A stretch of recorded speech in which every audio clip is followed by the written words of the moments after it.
Kia ora everyone, Andrew here. Welcome to my YouTube channel of hiking and photography adventures in Aotearoa. Wow, I'm in a car for the first time in it must be 6 or 7 weeks since we started lockdown, and there's a very good reason for that. I'm so excited to bring you along on this adventure.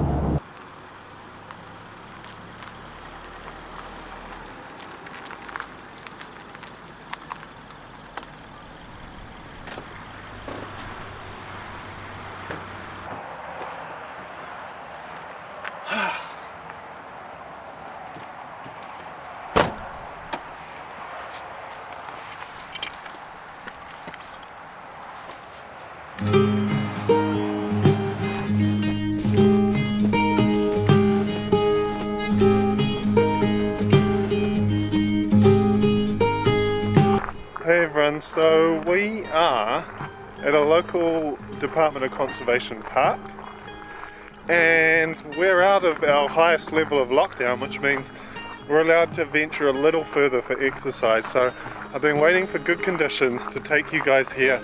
We're going to go right up the top where there's kind of a cool rock structure which I'm hoping will make for a nice foreground for an epic big vista shot of the sunset over Kapiti Island. There's not a cloud in the sky right now. It is a beautiful, gorgeous day. Not so good for sunset photography, but we'll see what it's like once we get up there. We've got a bit of a walk, about an hour just to get up there. Then we'll have a scout around, see if there's any compositions. It's going to be awesome.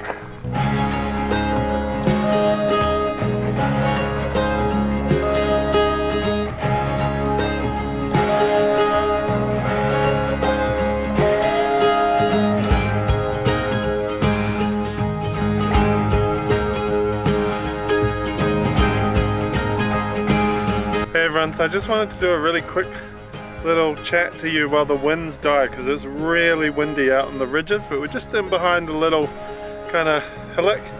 It's just blocking the wind. So this is an old farm that Doc have inherited, and they're now running it as a conservation area, and volunteers are just laying in new tracks, including the one that we're on. And it's an amazing little spot. Because it's farmland, it's all cleared, so you get amazing views, and you head up into the hills. They're kind of the foothills of the Tararua Range, which is a mountain range just north of Wellington. And you pop up there and you can get right up to the top, and you just get stunning views down across the Kapiti coast, down to the Tasman Sea, right across to the South Island. In foreground you'll see there's Kapiti Island, and it just makes a really beautiful subject. So the weather is just looking perfect. There's some cloud just rolling into the west, and oh, it's looking epic.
At all, because the wind is pretty intense, but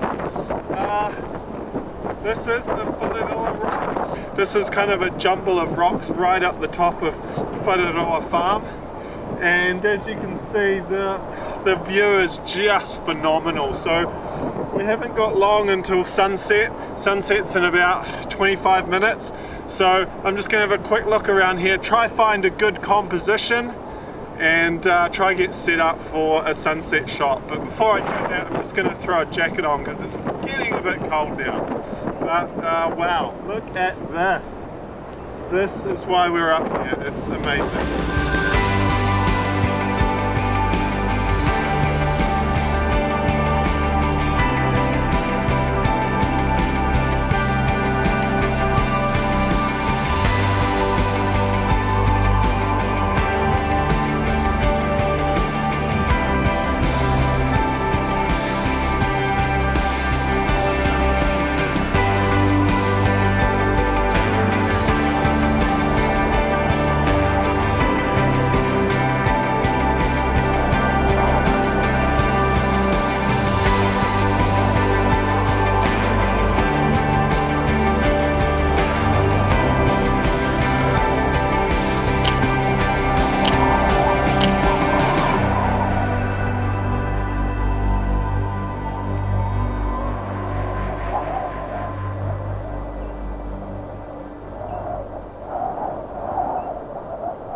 Hey everyone, so I'm just trying to hide out of the wind because the wind's dying down a bit, but it's still pretty windy.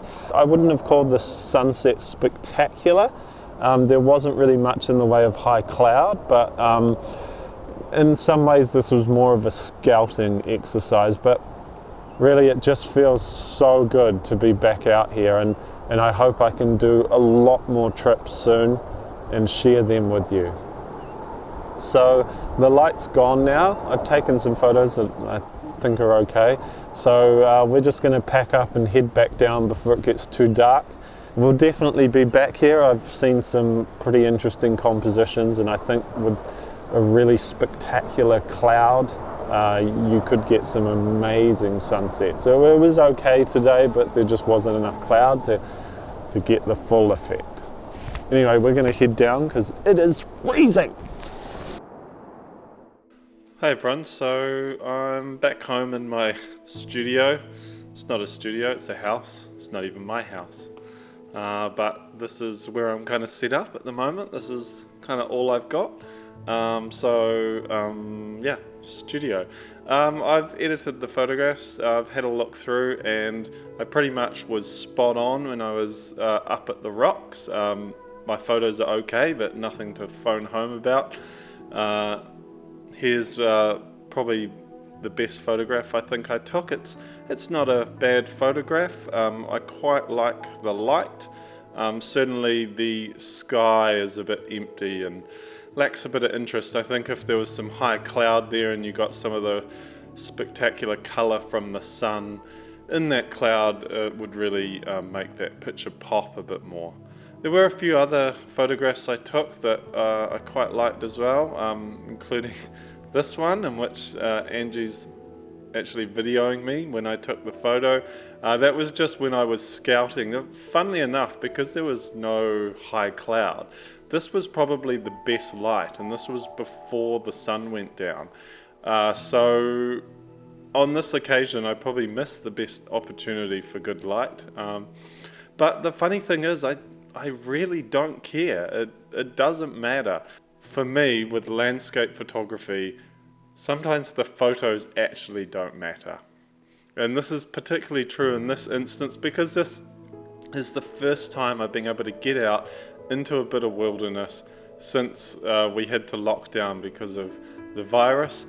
And for me, it was really just about getting out into nature, getting out into some fresh air, checking out a beautiful view, enjoying some beautiful light, getting some exercise, and just really enjoying myself. And the photographs were kind of a bonus. So I really don't care that there were no photographs on offer. And I think if you want to long-term do landscape photography, that's a critical attitude to have, because the reality is, even for the absolute best, most incredible and acclaimed landscape photographers in the world, the vast majority of the time when they go out, they don't take any good photographs.